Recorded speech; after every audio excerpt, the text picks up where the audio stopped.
What's cracking, everybody? Welcome back to the channel. New video. It's late. I know. I apologize. It's already 4:21. I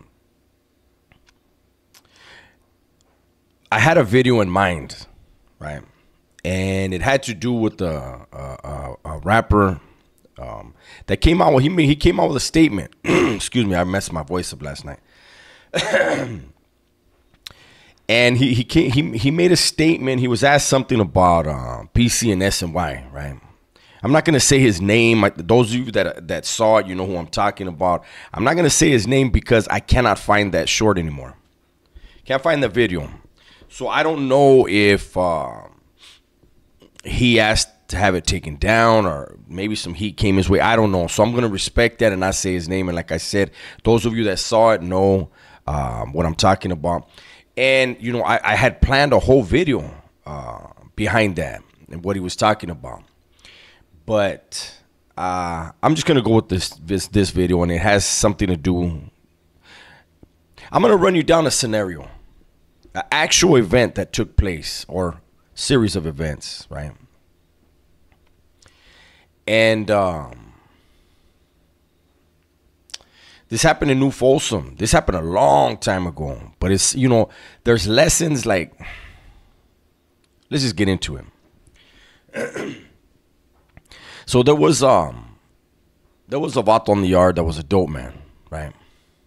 And he's one of the ones, I told a story a while back of an older homie. And there were these two dudes, the only two dudes on the yard that used the N-word. And they hung out with each other because nobody wanted to be around them cats because of that. But one of them, the one from one was from Culver City, the other one was from Compton, right? And I remember sitting next to this OG homie, and those two dudes were walking by, and they were throwing around the N-word, clowning and shit. And he's looking at him, and without realizing that he said it out loud, and it was only he and I on the table, he said, "Those motherfuckers are through." And then he like realized that he had said that out loud, right?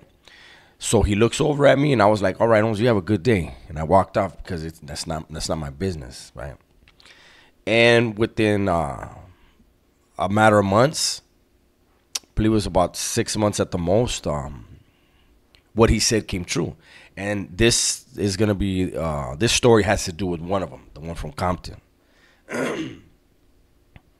So what they didn't realize is this OG that had it in on them, had it in for them and was plotting on them, he was also a dope man. And these two dudes wound up buying dope off of him. Even though one of them was a connect, he was my Liaz. He missed his clavo didn't come one weekend. He was my Liaz, and he had to make a deal with the devil that was out to get him, and he didn't realize it. So keeping it real, I believe in my heart. I believed it then, and majority of us did. I believe it now that they both paid the debt. But the OG had a gang of juice, and he said they didn't pay. They got to go. So now, the homie from Compton, right? And these dudes were at least 10 years older than me, I think, or at least 5 years older than me, right? Minimum. They had both, you know, put in work, you know. And so one day,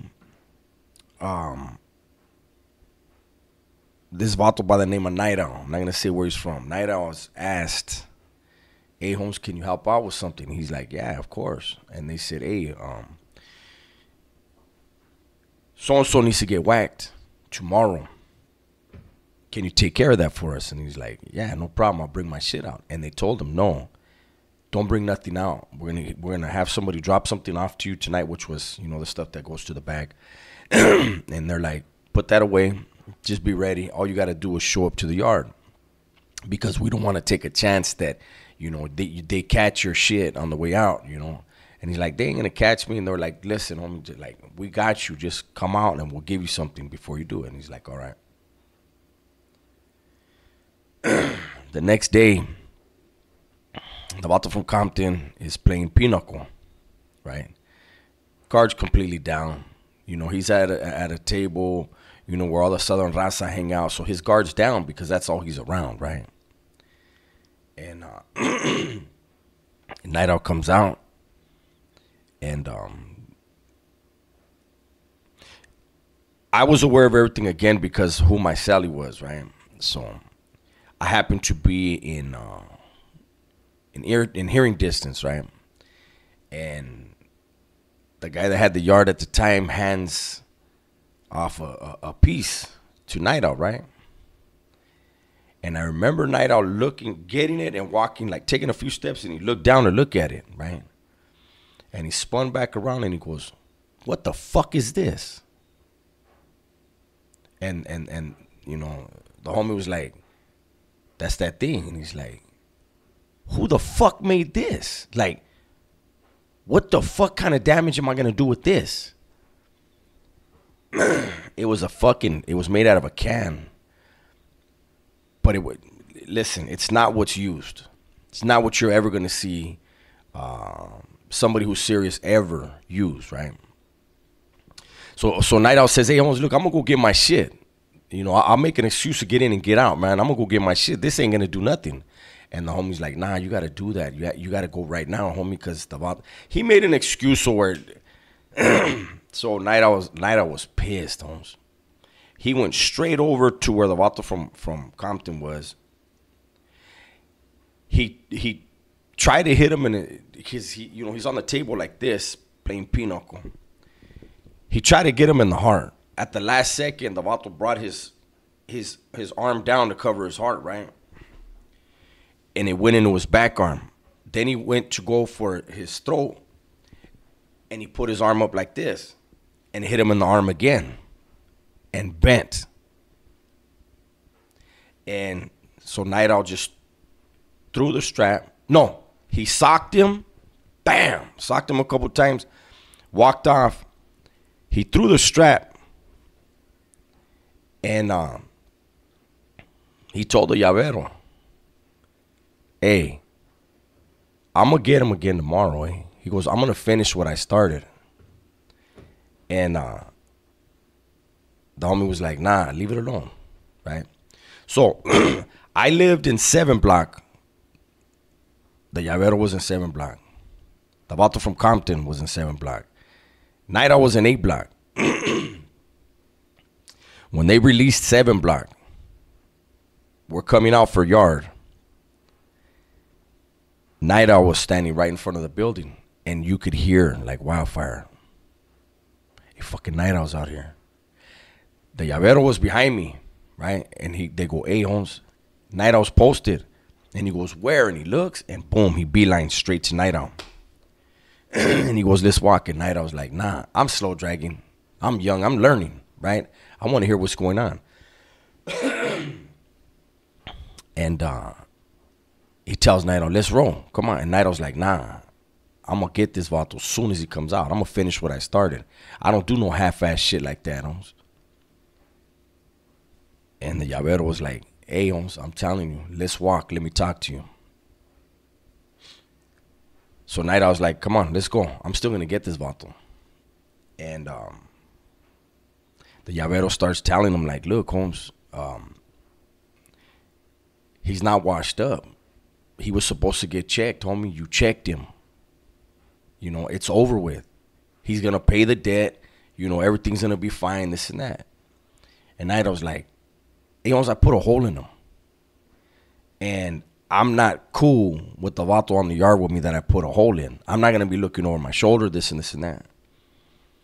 And the llavero told him, "I already told you, Holmes. It's done. It's over with." Now, well, let me go on. And Night Owl told him, "Okay, well, if that's the case, you're not going to let me hit him." He's like, "I'm not going to let you hit him, Holmes. It's not, he already got hit, Holmes. It was a one-time thing. He got what he got. He patched himself up. He's paying his debt, this and this and that." And Night Owl told him clearly, "Fuck all of you vatos then. If this motherfucker can stay on the yard and I get handed some shit like that, and that's the kind of fucking holla you want stuck on my name, fuck all you vatos. From today on, I'm by myself. Don't ask me for shit, and if anybody don't like it, I'll take my medicine, Holmes." walked off. From that day on, Nairo didn't fuck with nobody. They put a homie in the cell with him. He was cordial with them. Wasn't gonna get off on him, but he was not a part of nothing. He went to work every day. He went to the chow hall every day. He went to yard every day, and he went to his cell. He walked by himself, and everybody knew he was hot. But this is the thing. The llavero didn't want that vato hurt from Compton. He had to appease the OG that got the thing put on him, on the dude from Compton. The llavero was thinking more of, you could tell, as I grew, I knew, right? He was thinking, if I lose this vato, I lose income. That's feria, that's dope and money that I could be generating in order for me to look better in the eyes of the legends. See, he was thinking about himself, and what he did by putting Night Owl in that spot. That was a dirtbag movie. So now, a few months go by. This is when they put, around the time they put the fence around the weight pile on B Yard in Pelican Bay. I mean, in New Folsom, right? That was when a lot of the tension started that led up to the riot, right? And it was, I think, 2 months before the riot. We got into it with the Bulldogs in the upper basketball court, and I wound up catching a shoot term on that one. And you know, shit still, you know, we're aware of everything. In the oil, you're still aware of everything that's going on, right? So we knew that tensions were still brewing. You know, that's a story I've already told. We're not going to get into it. But the decision was made, move on them, right? And Night Owl was told, hey, Holmes, it's going down. And Night Owl said, it's going down for you, Vatos. I already told you. Fuck you guys, eh? Make me look fucked up. Make me do some shit half-assed. You Vatos are going to war, not me. And the riot kicked off, eh? And Night Owl did not participate. I'm in Pelican Bay Shoe. And I'm in C11. And we should talk different yards in the oil in the shoe. You can either talk through the drain, or you talk through the crack in the wall, or you talk through the door, right? Just so happened in C10 was Night Owl, right? And I was like, oh, what's up? And he's different. And I asked him, like, hey, what's going on? He goes, hey, Holmes, that was all the Vatos that were New Folsom with me. And he goes, not you, because you were not part of the leadership. He said, but all them Vatos, he goes, I cut everybody loose behind them, eh? He goes, I knew they weren't going to have me hit. How they going to have me hit? He goes, when they fucking are making fucked up calls in order to keep a fucking dude on the yard to get dope and money, this and that, right? But in my head, I knew. I was like, he's firme. You know, like, he was always respectful to me. He wanted to put in work, not scratch a motherfucker. You know what I mean? But I'm thinking in my head, like, you didn't get off, though, during the riot. Like, you really, like, but I can't tell him nothing. You know, it is what it is. He's older than me. He should know better. And I remember at the time, actually, there was a few Vatos that didn't agree. And I'm not going to get into why, but there was some wires that got crossed and you know, but there was more than a couple dudes that went into the weight pile that day when they were told it was going to jump off. They said, man, we ain't taking part in this. They went into the weight pile. However, when it jumped, the majority of them climbed the fence. It is a short fence, and the weight pile jumped out of the weight pile and got off. And I remember in 6 block at the time, and I was in 5 block A section, right? In 6 block, they had one of the legends there. And they asked him, hey, in a situation like that where one of you, because 2 legends said a different wire. One said go, the last one said no. And they asked him, when it goes down like that, what are the camaradas supposed to do? And he said, there's people in leadership The responsibility falls on them. When you see the Ramfla go, how do you stand back and watch? It's not your responsibility. How do you watch your camaradas spill blood or get hurt, get shot? How do you do that? He said, a man won't. So knowing this, and they send palabra to us, hey, this is what, homeboy's saying. Now, take us back to the present where I'm right there talking in the drain to Night Out, and he's talking like he's happy he's not in New Folsom, Anyways, man, I finished my shoot term, and I go to a B facility, Pelican Bay, right? And my old Sally, my camarada, I already did a video on Blanco. He's there. And we're chopping it up. And then I think I'm out there like a week, 2 weeks, 3 at the most. And I'm chopping it up on the fence with Blanco, right? And I look, and I see a dude posted there. And I said, hey, Blancs, ain't that Night On? And he was like, yeah. I said, they're going to get him? He goes, yeah. And they moved on him, that yard. And his career was washed up. And it's one of those things, man, that it was like, the vato was never a coward. His decision to not back up the leadership that was at New Folsom because he felt they did him dirty wound up ruining him. That's how prison is. I just try to give you guys glimpses into stuff, man.